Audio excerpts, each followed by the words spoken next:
예수님께서 행하신 일을 낱낱이 기록한다면 이 세상이라도 그 책들을 두기에 부족할 정도입니다. 요한은 예수님께서 행하신 수많은 표적 중에 일부만 기록하였습니다. 그건 마태, 마가, 누가도 마찬가지입니다. 그들은 예수님이 행하신 표적, 예수님의 가르침들을 자기의 필요와 관점에 따라 선별적으로 기록하였습니다. 일부 근본주의 신학자들은 한 본문은 한 가지 의미만 있다고 가르칩니다. 그러나 같은 사건을 두고도 마태, 마가, 누가, 요한이 각기 다른 방식으로 해석하였다는 점은 우리에게 시사하는 바가 큽니다. 예수님께서 말씀하실 때 상황과 문맥과 청중이 있었습니다. 그건 예수님의 삶의 자리입니다. 복음서는 예수님이 돌아가신 후 수십 년이 지나 기록되었습니다. 따라서 복음서를 기록할 당시의 상황과 문맥과 청중은 바뀌었습니다. 그들은 선교지로 흩어졌고 그들의 상황에 따라 예수님의 사건을 다르게 해석하였습니다. 물론 오늘 우리도 우리의 상황과 문맥과 청중이 있습니다. 그러므로 예수님의 말씀은 계속해서 새롭게 해석되어야 하고 적용되어야 합니다. 그런 면에서 사복음서 모두 기록한 성전 정화 사건을 생각해 보려고 합니다. 사복음서는 이 사건을 기록하면서 조금씩 다른 의미로 해석하였습니다.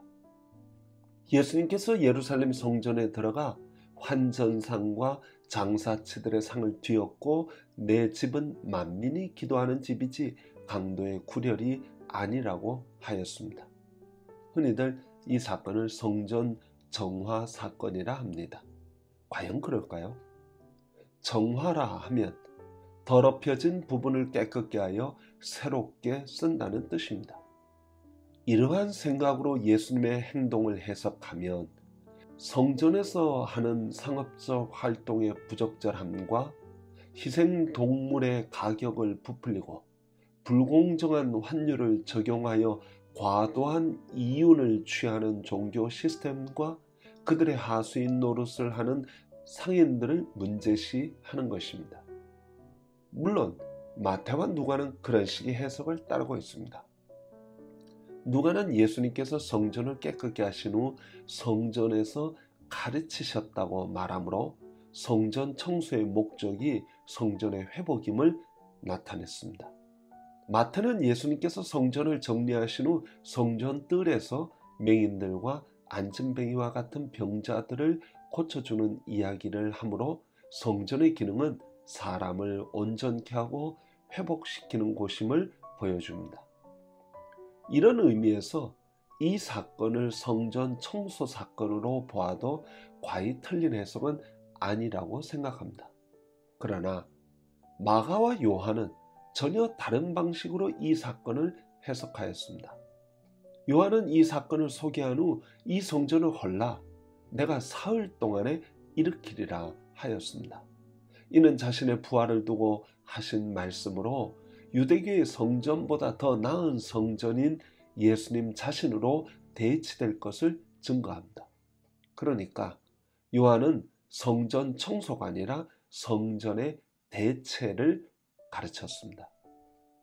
관습과 전통에 찌들려 하나님의 뜻을 왜곡하는 유대교를 상징하는 성전의 심판과 예수님으로 이루어질 하나님 나라의 새로운 질서와 체제의 출현을 보여줍니다.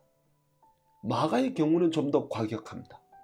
마가는 성전 정화 사건을 열매 맺지 못하여 저주받은 무화과나무 사건 이야기 사이에 둡니다. 신학자들은 이를 마가의 샌드위치 표현법이라고 합니다.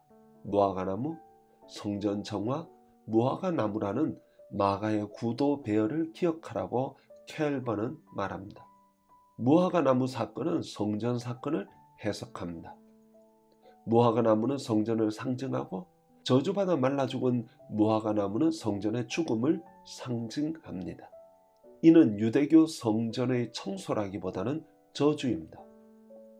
마가는 예수님께서 성전 출입을 막으셨음을 밝히면서 유대교의 성전이 끝났음을 행동으로 보이셨습니다.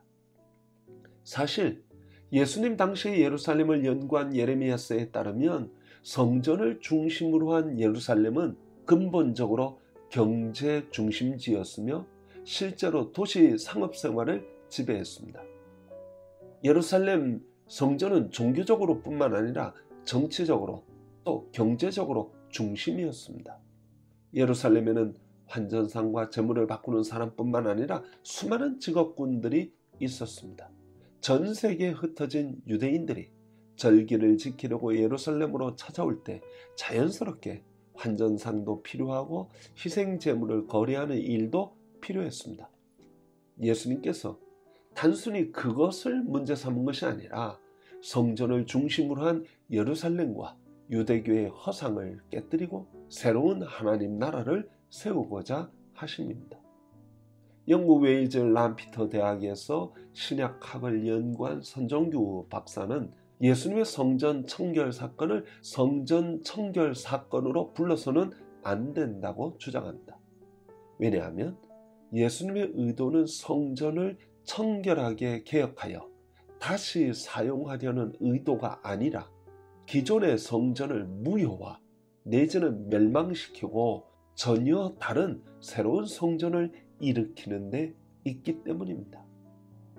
바울은 원 감람나무를 찍어 잘라버리고 돌 감람나무를 접붙이는 말씀을 하면서 하나님께서 원 가지들도 아끼지 아니하셨은즉 너희도 아끼지 아니하시리라 하였습니다. 예수님께서 성전을 저주하시고 그 기능을 못하도록 막으신 사건을 보면서 한국교회와 한국 기독교가 속히 그 기능과 의미를 회복해야 하지 않을까 생각하며 회개합니다. 감사합니다.